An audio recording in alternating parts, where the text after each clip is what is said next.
ပညာရေးစနစ်ရဲ့အားနည်းချက်ကလွန်ခဲ့တဲ့အနှစ်50ကတိကအမြင့်တွယ်ခဲ့တာပါ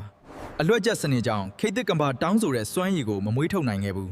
မြန်မာနိုင်ငံဟာပထဝီအနေအထားအရအိန္ဒိကနဲ့တရုတ်ကြားမှာရှိလို့အချက်အခြာကြပေမဲ့ခက်မီစမ်းသစ်တဲ့ logistic နဲ့စိတ်ကန်းအခြေခံအဆောက်အအုံမရှိမှုကြောင့်ဒီအားသာချက်ကိုစီးပွားရေးဖြစ်မပြောင်းလဲနိုင်ခဲ့ပါဘူးပိုင်ဆိုင်မှုအခွင့်အရေးရဲ့မရေရာမှုကလည်းရင်းနှီးမြှုပ်နှံသူတွေကိုခြောက်လန့်နေပါတယ်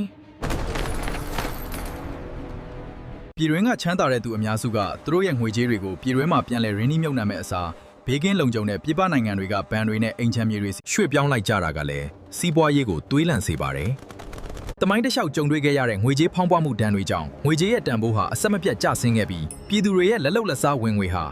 ကုန်စည်နှုန်းထားကိုဘယ်တော့မှမမီနိုင်ပဲဖြစ်ခဲ့ရတာပါ။ကမ္ဘာအရှေ့ကြားဆုံးပြည်တွင်းပဋိပက္ခတွေကြောင့်နိုင်ငံတော်ဘတ်ဂျက်ရဲ့အမြောက်အများဟာဖွံ့ဖြိုးရေးကန်ထတွေမှာမသုံးနိုင်ပဲကာကွယ်ရေးနဲ့လုံခြုံရေးကန်ထတွေမှာပဲရာစုနှစ်ဝက်ကြောကြာသုံးစွဲခဲ့ရလို့လမ်းပန်းဆက်သွယ်ရေးတွေနောက်ကျကျန်ခဲ့ပါတယ်။မြမလေယာကန်ထမှာခိမီနီးပီယာနဲ့ချင်းငွေစနံအားနေလွမ်းလို့တောင်သူတွေအကျွေးတန်တရားတွေကမထွက်နိုင်ပဲဆင်းရဲနေကြရတာပါ။ဒါပေမဲ့ဒီဆင်းရဲတွင်းကနေထွက်ဖို့လမ်းစာရှိပါတယ်။ခိတ်သစ်ကမ္ဘာစီးပွားရေးမှာစက်မှုတော်လှန်ရေးကိုကြော်ပြီးဒဂရက်စတဲ့စီးပွားရေးနဲ့နီးပီယာကန်ထကိုတိုက်ရိုက်ခုံမြန်ကူးပြောင်းနိုင်ရင်အရှိန်အဟုန်နဲ့ချမ်းသာလာနိုင်ပါတယ်။